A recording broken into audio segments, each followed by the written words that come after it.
जय माँ इंद्राक्षी, जय अम्बे। इंद्राक्षी धाम में दर्शकों, आप सभी का हम हार्दिक स्वागत करते हैं। आइए इस विशेष अंक में हम बात करते हैं मकर संक्रांति के पर्व को लेकर के। 14 जनवरी को मकर संक्रांति मनाई जाए या 15 जनवरी को मकर संक्रांति मनाई जाए, इस बात को लेकर के बहुत लोगों के मन में तरह तरह के विचार हैं, चिंता हैं कि हम 14 को करें या 15 को करें। अमूमन 14 जनवरी को ही हम लोग सब मकर संक्रांति मनाते आ रहे हैं। कभी बहुत लंबे अरसे के बाद कभी ऐसा हो जाता है कि 15 तारीख की मकर संक्रांति मनाई जाती है। लेकिन इस बार हम किस तारीख में मकर संक्रांति मनाएं, आप पूरी वीडियो को ध्यान से सुनिए, समझिएगा। मकर संक्रांति का पर्व अपने आप में बहुत महत्वपूर्ण है। मकर संक्रांति, सबसे पहले समझें संक्रांति की जो बेला होती है, जो क्षण होते हैं, काल होते हैं, वो क्या होता है। सूर्य 1 महीना एक राशि में भ्रमण करते हैं। सूर्य 1 महीना एक राशि में रहते हैं और जिस दिन सूर्य राशि बदलते हैं तो सूर्य की राशि बदलने की उस बेला को संक्रांति कहा जाता है। वो बेला संक्रांति कहलाती है। समझ गए। अब महीने में कितने, साल में कितने महीने, 12, तो संक्रांति कितनी हुई, 12। मकर संक्रांति खास क्यों है, अब ये भी समझिए। सूर्य 6 महीना दक्षिणायन रहते हैं और 6 महीना उत्तरायण रहते हैं। उत्तरायण का जो समय है वो बड़ा शुभ माना जाता है। उत्तरायण का समय देवताओं की भोर मानी जाती है, प्रभात माना जाता है। उत्तरायण में रिद्धि सिद्धियाँ अपना एक बहुत अच्छा असर दिखाती हैं। तो सूर्य यूँ तो हर महीने हर राशि में एक ना एक राशि में परिवर्तित होकर के आगे जाते हैं, लेकिन जब सूर्य धनु राशि से निकल कर के मकर राशि में प्रवेश करते हैं तो वो संधि, वो बेला इसलिए महत्वपूर्ण हो जाती है कि सूर्य अब 6 महीने उत्तरायण रहेंगे और उसी को हर महीने का राशि परिवर्तन के काल को संक्रांति कहते हैं। तो जब सूर्य मकर राशि में जाते हैं तो वो मकर संक्रांति कहलाती है और ऊपर से सूर्य 6 महीना के लिए उत्तरायण हो जाते हैं। तो ये इस बेला ये बड़ी शुभ मानी जाती है। इसी कारण मकर संक्रांति की महिमा बहुत ज़्यादा है। गंगा स्नान करना, गंगा के तीर्थ पर बैठ कर के, सरोवर के किनारे कहीं भी पवित्र स्थल पर बैठ कर के हम गायत्री मंत्र का जप करना, नाना भांति के दान पुण्य करना मकर संक्रांति में अत्यधिक शुभ माना जाता है। इलाहाबाद में संगम पे मेले का आयोजन हो जाता है। गंगा सागर तीर्थ में बहुत बड़ा मेले का आयोजन होता है और मकर संक्रांति में भारत के अलग अलग प्रांतों में नाना भांति से, नाना प्रकार से कहीं ना कहीं सूर्य की ही पूजा का विधान रहता है। राजस्थान में अपने हिसाब से बायना वगैरह निकाला जाता है।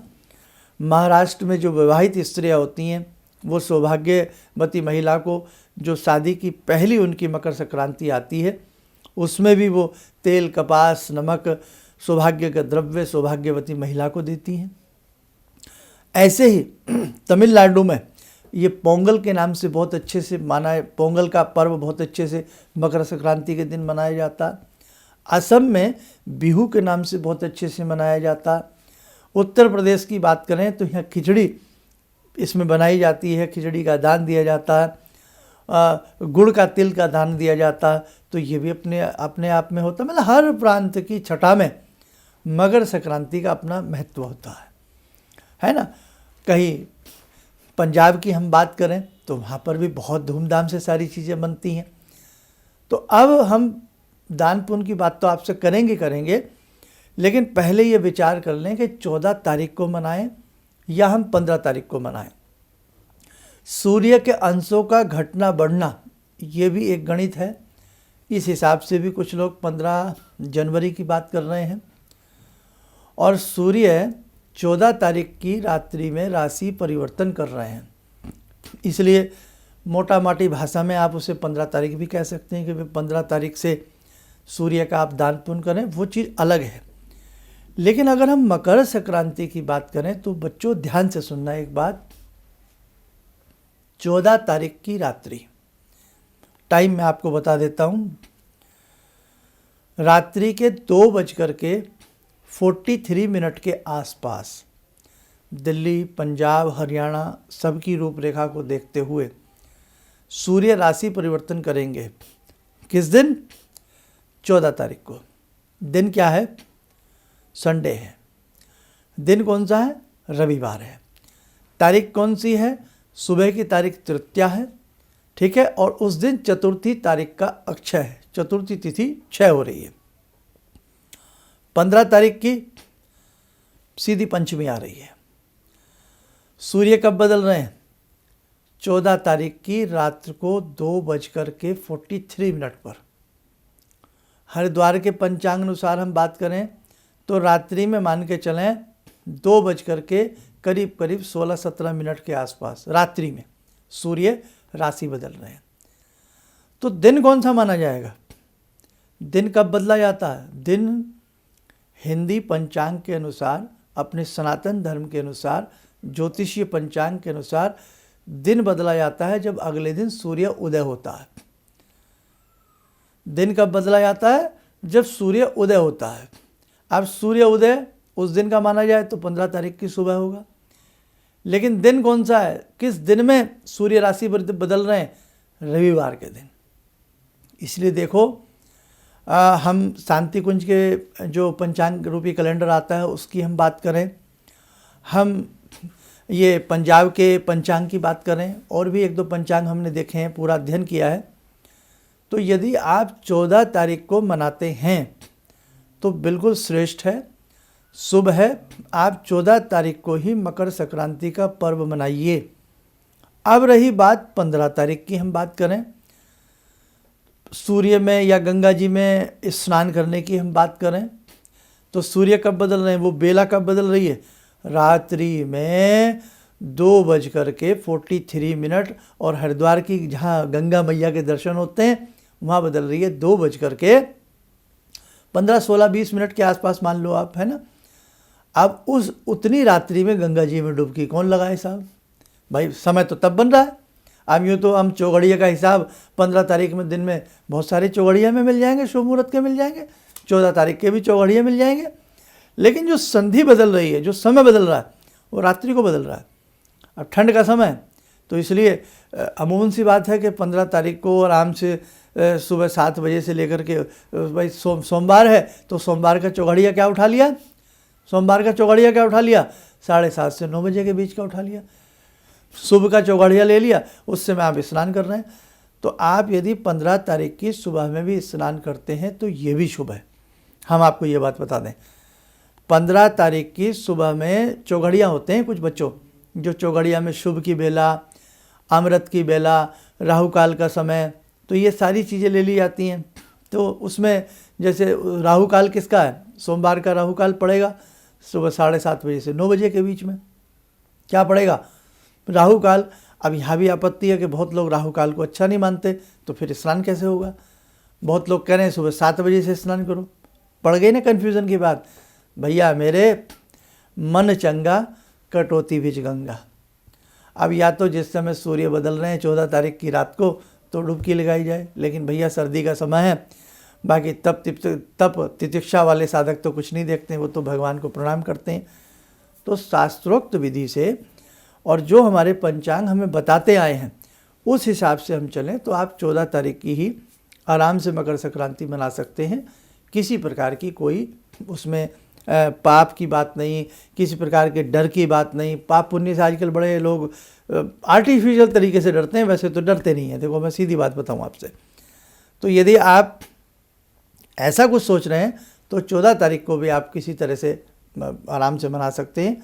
और किसी भी प्रकार से 14 तारीख में भी यदि आप मकर संक्रांति का पर्व मना रहे हैं तो कोई भय नहीं है, कोई डर नहीं है, ठीक है। और यदि आप 15 तारीख में भी मकर संक्रांति मना रहे हैं तो कोई भय नहीं है। अब हम आपको फाइनली समझा देते हैं, जो साधक 14 तारीख को मकर संक्रांति मनाना चाहते हैं वो अच्छे से 14 तारीख को मनाइए, 14 जनवरी को मनाइए। रविवार का दिन है, आपकी छुट्टी भी है बहुत लोगों की। किसी प्रकार से कोई डर, भय, अशुभ, अशुद्ध नहीं है, ठीक। और जो 15 तारीख को मनाना चाहते हैं तो 15 तारीख को आप सुबह सुबह अपने हिसाब से मना लेना, उसमें भी कोई डर, भय नहीं है। और भैया जो गंगा जी के किनारे रहते हैं तो वो तो रोज़ ही गंगा मैया के स्नान करते हैं, दर्शन करते हैं, उनके लिए तो रोज़ ही पुण्य का दिवस होता है ना। उनकी तो बात ही क्या, उनका भाग्य बहुत अच्छा है ना। और जो स्पेशल अपने घर से जाना चाहते हैं गंगा जी में स्नान आदि करने के लिए, तो वो 14 तारीख में भी अपना पर्व मना सकते हैं।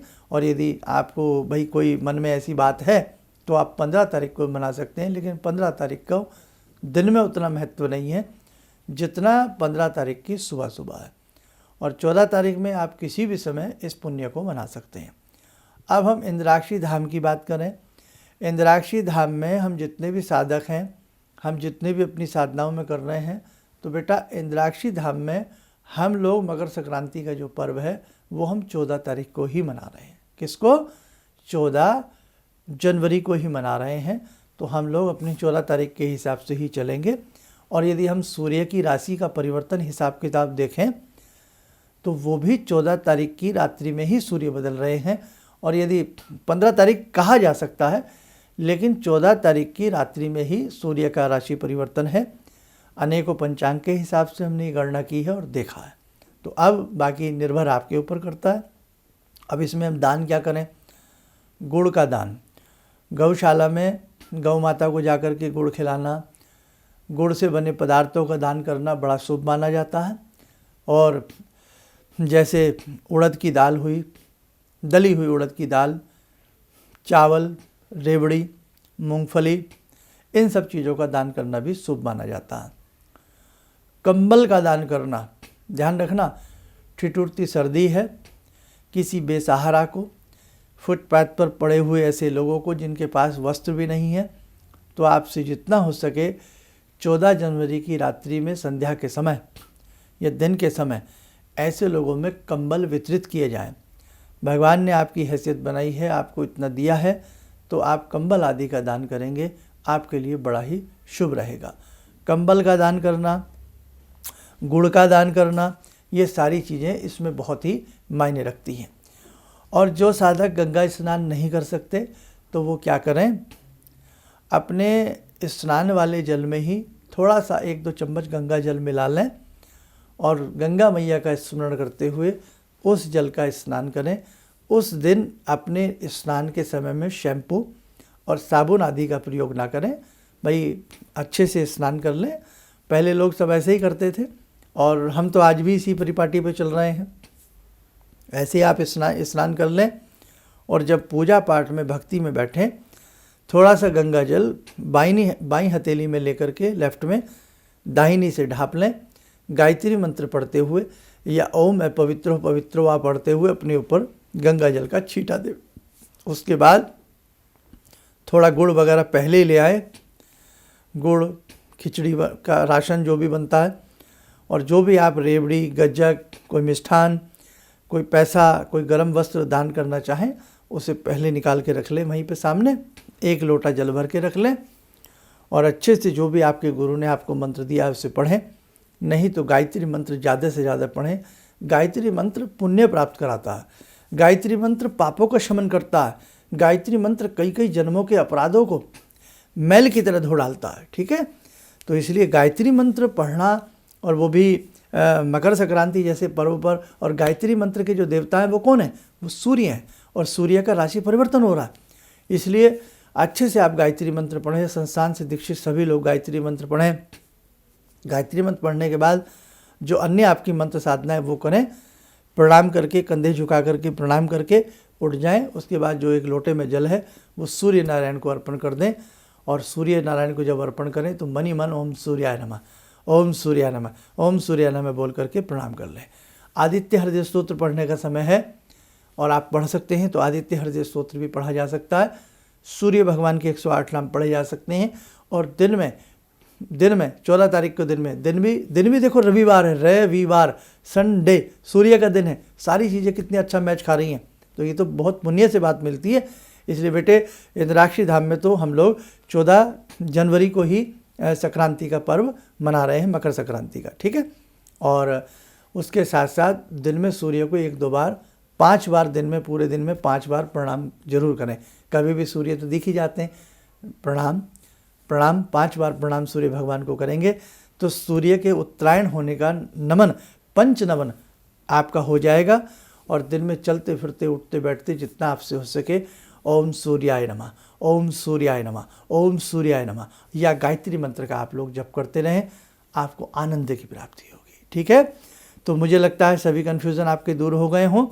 और मुख्य तौर से हमने जोर 14 तारीख को दिया है, और यदि 15 तारीख को भी आप करना चाहते हैं, क्योंकि सूर्य के अंशों का बढ़ना घटना, इसके ऊपर भी थोड़ा सा गणित है, उसको भी सही माना जा सकता है, उसको नकारा नहीं जा सकता। तो 15 तारीख में आप ध्यान रखें, केवल सुबह सुबह ही सारे क्रियाकलाप से आप निवृत्त हो जाइए। और 14 तारीख में करते हैं तो पूरा दिन आपके हाथ में है, और रविवार भी है, सूर्य का दिन भी है, और उसी रात्रि में सूर्य राशि परिवर्तन भी कर रहे हैं। चलिए, आप सब लोग स्वस्थ रहें, सुखी रहें। इन्हीं शुभकामनाओं के साथ हम अपनी वाणी को विराम देते हैं। जय जय अम्बे। भगवान से जुड़ो, और भगवान को से जुड़ने का जरिया आपने बताया, बहुत अच्छा लगा, बहुत धन्यवाद। और सनातन धर्म को जिंदा रखने के लिए आप जो प्रयास कर रहे हैं बहुत सराहनीय है। हम लोग को मौका मिला है, हम लोग भाग्यशाली हैं जो आपके करीब आने का हम लोग को मौका मिला है। किसी भी समस्या के समाधान के लिए मिले प्रसिद्ध हस्तरेखा एवं वास्तु विशेषज्ञ प्रोफेसर धर्मेंद्र शर्मा जी से। नोट: शिविर में भाग लेने हेतु एवं व्यक्तिगत रूप से मिलने के लिए कॉल करने का समय सुबह 10 बजे से शाम 6 बजे तक। हमारे विभिन्न ज्ञानवर्धक कार्यक्रम देखने के लिए आप हमें अभी सब्सक्राइब करें, बेल आइकन को प्रेस करें ताकि आप देख सकें हमारा कार्यक्रम सबसे पहले। और अधिक जानकारी के लिए फेसबुक पेज को लाइक करना न भूलें।